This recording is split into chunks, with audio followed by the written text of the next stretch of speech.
Okay, now, okay, so I've told you so far about humanization, sort of being able to turn on and off, and then a very particular example of empathy where you're simulating what it's like to be someone else and how that can be modulated. Now I want to drill down a little bit deeper into the heart of some of the issues, which is that when you look at people who are behaving in these very violent acts throughout history, the assumption has been for a long time, well, it's something about the disposition of those people. There's something really wrong with those people. But this started coming into question because there were so many hundreds of thousands, sometimes millions of people participating in this. And it's a funny theory to say, well, all of them had something wrong with their brain. Instead, what it led people to think is maybe there are situational forces that can make people behave in these incredibly awful ways. So there's something to be understood about these situational forces here of social context that cause people to behave a certain way. And of course, what this leads to is the question of, could I behave that way if I were in a situation? And this makes us all very uncomfortable to even think about it, because we know that we're good people and we're not going to behave in these sorts of ways. But the reason that it's an important question to ask is because social psychologists got really interested in what was happening with what came to be known as the banality of evil. So after World War II, for example, here's Adolf Eichmann on trial. You know, he was one of the main coordinators of the final solution for the Jewish population. He had the blood of hundreds of thousands, maybe millions of people on his hands. And the thing is, as Hannah Arendt put it as she covered his trial, she called this the banality of evil because there was nothing particularly special about Eichmann. He said, I was just doing my job, right? He was part of this machinery. He had an opportunity to impress, you know, his wife and people around him. Everybody else was doing that. There were all kinds of situational forces acting on him. This is no defense of his behavior, but what it does encourage us to do is try to understand what are these situational forces that steer whole populations of people to do incredible things that in other situations you would never even consider. And this is why the whole issue of situational forces came to the forefront. So right after World War II, there was a research psychologist named Solomon Asch, and he decided, I want to understand how it is that social forces can change people's decision-making. So he did a very simple experiment. You come in to participate in an experiment, and you see that there are 7 other people there to participate as well, just like you. And you guys are all shown a line on the screen of a certain length, and then you're shown a second screen and asked, okay, which line matches in length there? And so you have to pick which line you think is of the same length. Okay, but it just so happens that you're sitting in the 8th chair, and so the first person registers his answer, and then the next person registers her answer, and so on down the line. And it turns out that all these people are shills. They're all plants from the experimenter. They're not just like you, even though they appear to be just like you. And sometimes what they'll do is they'll all say the wrong answer, but they'll all say it confidently. They'll maybe pick the shortest line there, and they'll say, oh yeah, it's definitely the top one. And you know it's not. You know it's that middle one, but everybody in person number 1, person number 2, number 3, they're all saying that. And so what do when it comes time for your turn? Are you going to say, you know what, you guys are all wrong, it's the middle one, or do you think, gosh, there's something wrong with me? Now, what happened is Solomon Asch figured that probably a lot of people, he didn't even think this would work. He figured people would go ahead and stick with what they thought was the right answer. But the results were shocking, which is that almost everybody conformed to the group. Whatever the group was doing, they were reluctant to do otherwise, even though this was a clear, easy perceptual task with a right and a wrong answer. So what happened is Asch had a student in his lab, a young man named Stanley Milgram, who watched this, and Milgram, also being Jewish and having seen what just happened in World War II, was very interested in these issues, but he saw that there was no social consequence to this experiment. It's not a moral decision of any sort. It's just a very simple perceptual decision. And he decided to do something that drilled a lot deeper. And so it's one of the most famous experiments in psychology, but not everyone knows the details. So let's just walk through this. So first of all, you see an ad, and it says, come, we're studying something about memory. Studying about memory, come, we'll pay you. Okay, so you show up to the thing, and you're told, okay, great, you're going to sit here, you're the teacher. And there's a learner over here on the other side of this glass, or on the other side of the wall, so you can't actually see him. You see him get strapped in, but But what happens with the learner is, this is a study on the effect of punishment on how well you can learn something. So the learner comes in, and he gets strapped into a chair with a device that gives him an electrical shock.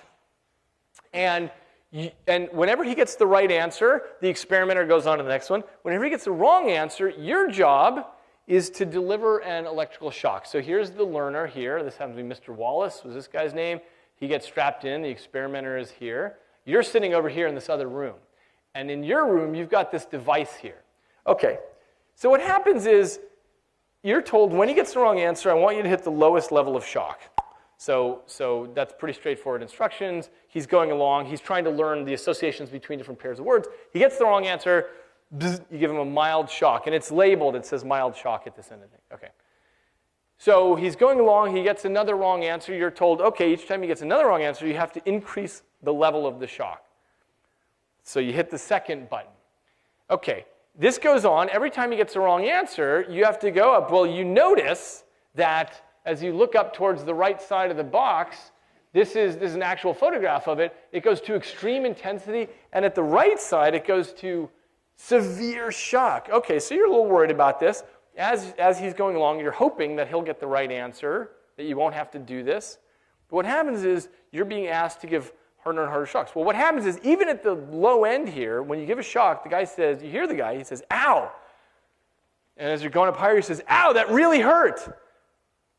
And as you go up higher, he says, let me out of here. I don't want to be a part of this experiment.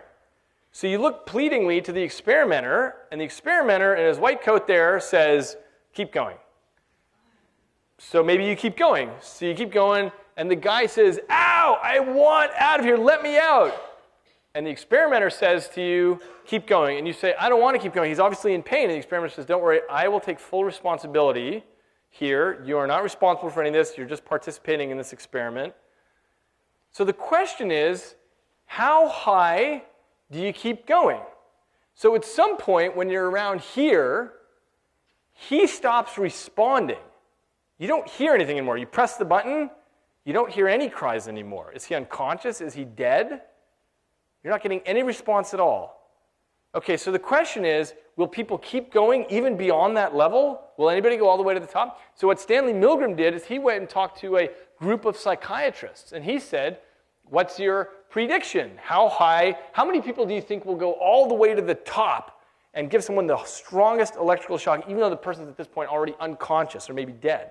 And so the psychiatrists said 1% was their prediction, because the psychiatrists are experts in human nature, and they're thinking about this in a dispositional way. In other words, who has that disposition that they'd be able to do that? Only somebody who's clearly psychopathic. It's somebody maybe it only makes up 1% of the population, so who's going to do that?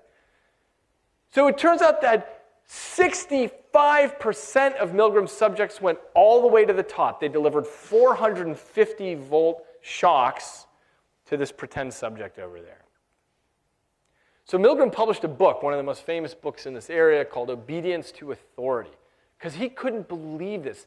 He couldn't believe that people would listen to him all the way up to the very top, where they were perhaps killing somebody that's a total stranger to them, who had done nothing to them.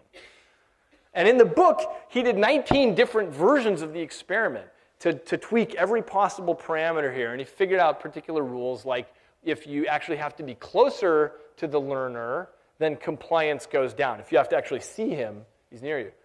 Similarly, if the experimenter is farther away from you, then compliance also goes down. And in the extreme case, if the experimenter is just talking to you on a telephone, the compliance only drops to 20%. 20% is still really high for delivering these sorts of electrical shocks. He did this with women participants instead of men, and even though the women expressed more stress about it, they still did exactly as much shocking. 65% of them went up to the top. He wanted to make sure that this had nothing to do in particular with Yale University, where he was from. He wanted to make sure it was something about the academic prestige. So he set up an office in downtown New Haven, Connecticut, and he just rented some random office space and just said he was a random researcher, and people still complied just as much. So he figured out all of these different things going on here. And this was one of the most shocking illustrations of how easy it is to get people from the social context to listen to authority.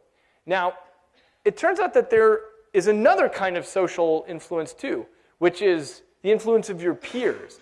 And it happens that Milgram had a high school friend named Philip Zimbardo. Milgram ended up at Yale, Zimbardo ended up working at Stanford, and he was really interested in the same problem. And so Zimbardo did what's the other most famous experiment in psychology, which is the Stanford prison experiment. So what he did is he recruited people. He was very interested in how prison systems run and why people behave the way they do in prisons. So he recruited people for a 2-week study, and he said, look, we will pay you for your time. You'll either be randomly assigned to the role of a guard or a prisoner. He did full psychological tests on people so that he was sure that he had everybody in a normal range, essentially random research participants. There was nothing particular about them. And he randomly assigned half of them to be guards and half to prisoners. And the guards, he gave them things like glasses to cover their eyes. He gave them billy clubs, stuff like that. The prisoners, he stripped of all their clothing except for a simple gown. And he made things as realistic as possible. So he actually picked up the prisoners in police cars and brought them in and had them handcuffed and so on and checked in. And he had 3 different shifts of guards that would switch off every 8 hours, whereas the prisoners actually lived there in this basement, which was set up to be just like a jail cell. And many of you probably know the outcome of this experiment, which is that he had to shut it down early because right away, the prisoners and the guards fell into these roles, and the guards started acting so brutally towards the prisoners and so creatively evil in coming up with punishments and rules and so on that everybody involved became psychologically traumatized. I mean, very quickly the guards were stripping the prisoners naked, taking away food from them, taking their beds away, locking them in solitary confinement, making them do lots of arbitrary things. So they had to line up to count off, to do this count-off thing. And that was a perfect time for the guards to make up arbitrary rules just to torture them. Say, okay, now you have to do it backwards. Now you have to sing. No, you're not singing sweetly enough. You have to do it again. And they would do this for hours and just torture these guys. And what happened is everybody was completely shocked and turned upside down by the results of this experiment because these were just normal young men who, by being put in these roles, ended up behaving so differently. And Zimbardo wrote a great book on this called The Lucifer Effect about how people can turn into such bad actors in situations. And what Zimbardo really emphasized is, look, there's this real situational thing that's going on when you give people particular roles.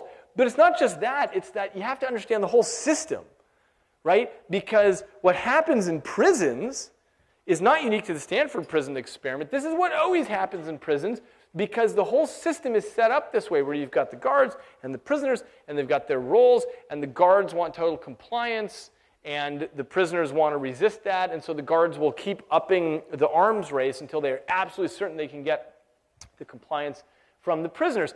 And therefore, it is no surprise what happened in Abu Ghraib, where photographs emerged of torture and humiliation of insurgents being held there. So this is exactly the kind of stuff that happened in the Stanford prison experiment. Here's two guys being stripped naked and humiliated, men being terrorized by dogs.